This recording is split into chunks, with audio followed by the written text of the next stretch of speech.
पंजाब हरियाणा में लगातार flood affected area में काफ़ी ज़्यादा नुकसान हुआ है, लेकिन अब जो हालात हैं, हालांकि पानी का लेवल तो कम हो चुका है, लेकिन अब जो बीमारियां फैलती नज़र आ रही हैं, जो एलर्जी, स्किन एलर्जी सामने आ रही हैं, वो भी काफ़ी ज़्यादा देखने को मिल रही है। किस तरह से इससे बचाव किया जाए? अगर स्किन एलर्जी है या किसी तरह की रैशेज हैं या ज़्यादा इन्फेक्शन है तो वो क्या करना चाहिए? क्योंकि लगातार डॉक्टर्स की टीम तो लगी हुई है, दवाइयाँ दी जा रही हैं, लेकिन लोगों को किस तरह से अवेयर होना है, लोगों को किस तरह से जो है वो काफ़ी चीज़ों का ध्यान रखना है।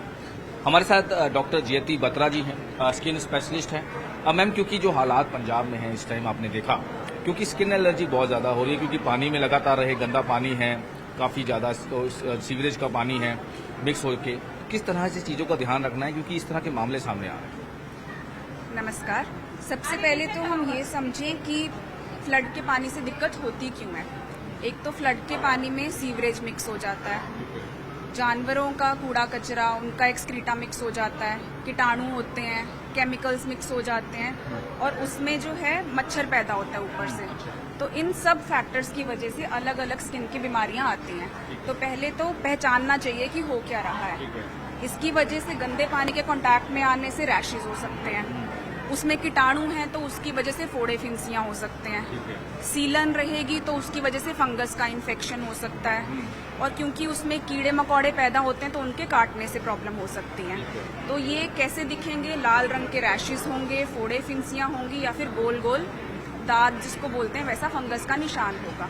तो इससे बचा कैसे जा सकता है कि फ्लड के पानी के अगर कांटेक्ट में आ गए हैं तो इमीडिएटली जब भी आपको मौका मिलता है उसे अच्छे से साबुन से वॉश करें, क्योंकि पानी जितना देर कांटेक्ट में रहेगा उतना और डैमेज करता रहेगा।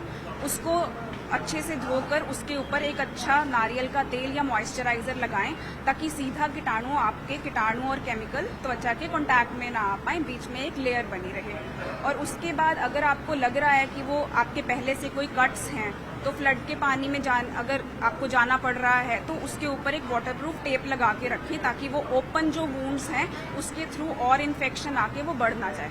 यानी कि ये बहुत ज़रूरी है कि मैम इन चीज़ों का ध्यान रखें। और जैसे डॉक्टर्स जो है वो दवाइयाँ, जो अगर हम बात करें एलर्जीज की खास तौर पे, कई लोगों को नहीं पता चलता, सिट्राजीन या और इस तरह की जो दवाइयाँ हैं। देखिए, अगर खारिश हो रही है तो उसको सिम्टोमेटिकली रिलीफ देने के लिए सिट्रिजिन है जो सिर्फ खारिश में आराम देगी, पर बीमारी है क्या, वो एलर्जी है या इन्फेक्शन है या कीड़े के काटने से है या फंगस है, वो पहचानने पे ही उसका स्पेसिफिक इलाज किया जा पाएगा। ये बहुत ज़रूरी है। इसके अलावा मैम क्या क्या चीज़ों का और ध्यान रखें? कवर करना क्योंकि बहुत मुश्किल है, क्योंकि पानी बहुत ज़्यादा है।